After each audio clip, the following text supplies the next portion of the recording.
A year ago, he had a few songs up on SoundCloud. Now his song, Thotiana, is a top 10 hit. But Blueface knows music is only part of the job. Englewood, Colo. For Blueface, everything is still new, and a little surprising. A couple of weeks ago, he was paid $20,000 to perform 2 songs at the opening of a boutique. When he asks women in the crowd at concerts to lift up their shirts, they oblige. Recently, seated in first class on a flight, he ran his phone camera over the sea of other people in cushioned seats, smiled and implored his viewers to say hello to all my Caucasian friends. When the 22-year-old rapper born Jonathan Porter posts these happenings on his Instagram story, he often gives the camera a little flat affect eyebrow raise, a Jim Halpert out in the hip-hop wilds. The unlikely and wild moments are arriving ever more quickly these days, now that Blueface has catapulted from local Los Angeles rap notoriety to national ubiquity thanks to his single, Thotiana, which recently reached number 9 on the Billboard Hot 100.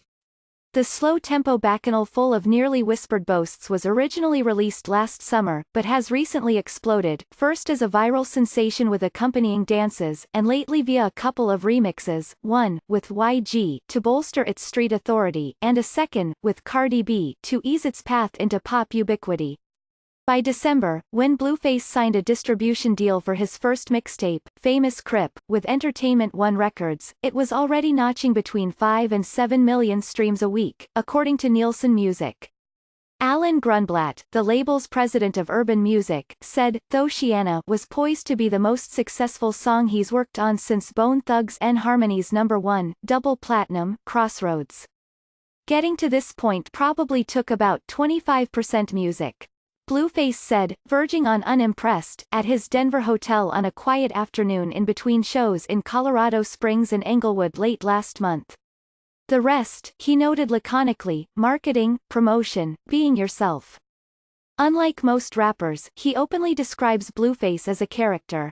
Blueface is probably 10 times Jonathan, he said. Every rapper, I don't give a expletive what they tell you, they got 2 different personalities, they not like that when they at home.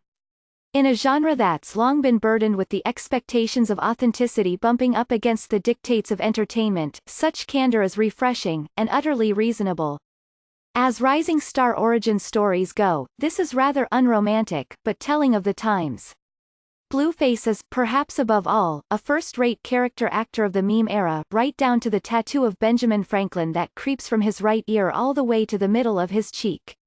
If you watch closely, you can see Blueface leaning into the theater of it all. He's honed a few signature moves that he breaks out at every show, moistening the tips of his pointer finger and pinky in his mouth, then smoothing out his eyebrows, grabbing a mop and putting it to work during Bleed It, pouring water over himself somewhere in between Freak Bitch and Thotiana, and then there's the dance, the comically sexual bust down, in which he yanks at the waistband of his pants while studiously gyrating. Always, the look on his face is part rough-edged heartthrob, part. What makes Blueface's ascendance even more intriguing is that his flow is deeply unorthodox. On the skeletal but urgent, Famous Crip, his arrangement of words often bears only a passing relationship to the beats he's rapping over. His syllables can be arrhythmic, and the conclusions of his lines fall over the end, like Wile E. Coyote zooming past the edge of a cliff, legs still pumping. At times, he suggests the embryonic Los Angeles gangster rap of the late 1980s, or even vocal eccentrics like E40 and Suga Free. But his approach feels novel and raw, not hyper-stylized. Debates about rap's generational crisis, agonizing over younger rappers less concerned with the work of rhyme than their elders, have by now become frequent and tiresome, but Blueface's music has spawned the unusual circumstance of people actually debating about art, rather than presentation. In defense of Blueface, read one Pitchfork headline. A year ago, Blueface had just a few songs up on SoundCloud. Now, he's at the dawn of his mainstream ascendance, meaning that to some, he's a cause for excitement, and to others, a cause for concern. In Colorado Springs, during a jovial set for a couple hundred enthusiasts, he did the mop thing, the eyebrow thing, the bust down. Some women lifted up their tops, and he filmed them. At the end of the night, he noticed 2 small children by the foot of the stage, and brought them up. How old were they? 9 and 11, they replied. A mischievous look came over his face and he asked if they'd ever seen a woman's breast before. They didn't quite know what to make of the question, and fortunately, no one gave them a quick lesson. The next night, Blueface and his entourage pulled up to the back door of the Gothic Theatre in Englewood and were greeted by an agitated security guard, a couple of concerned-looking venue representatives and a baby-faced local police officer. The security guard said he'd received reports of trouble in Colorado Springs, something about underage women exposing their breasts on stage, which had not happened. Blueface was mostly quiet while his bombastic manager, Whack 100, protested, "Was you there to see that?" The game of chicken outside the venue lasted around 5 minutes, each side threatened to derail the night's show before eventually relenting. Blueface remained quiet and non-confrontational, more accommodationist than rabble-rouser. The show went off without a hitch. Blueface has a sleepy, easy charm, and moves with the carriage of the athletic star he was just a few years ago. If it was the early 1990s, he'd already have been cast in a Hughes Brothers or John Singleton film. For now, how about a 3-episode arc on Ballers? When he was a child, his mother, who'd moved to Los Angeles from Ohio to pursue acting, took him around for commercial auditions. "It was fun when I got picked and I was in the commercial and it was like, oh, look at the commercial," he said. "But I didn't enjoy it as a kid." He stopped auditioning once he began taking football more seriously. He attended several high schools, constantly changing in pursuit of a better sports program. William Cohn coached Blueface during his 2014 senior year at Arleta High School, during which the team went 8-4, averaging 40 points a game. Blueface was the starting quarterback, and talented. Not only could he throw the ball, he could run the ball as well. Cohn said, and also easy to coach. After the team worked out in the weight room, Blueface would blast the gratingly saccharine "Clean Up" from the Barney Children's series from his phone. Getting groomed for the spotlight on the field has been a help in music. "You the center of attention," Blueface said. "Keep your poise, pressure make diamonds." Blueface moved to North Carolina to give college football a try, and his mother left California as well.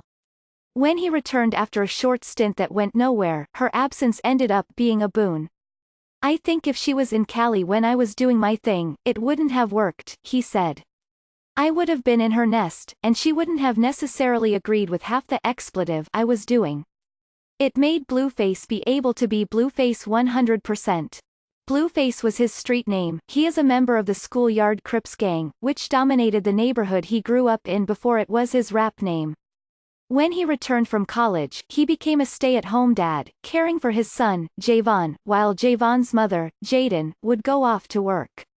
He thought he might become a barber, and ran an Instagram account called The Fade Room, showing off haircuts and fights.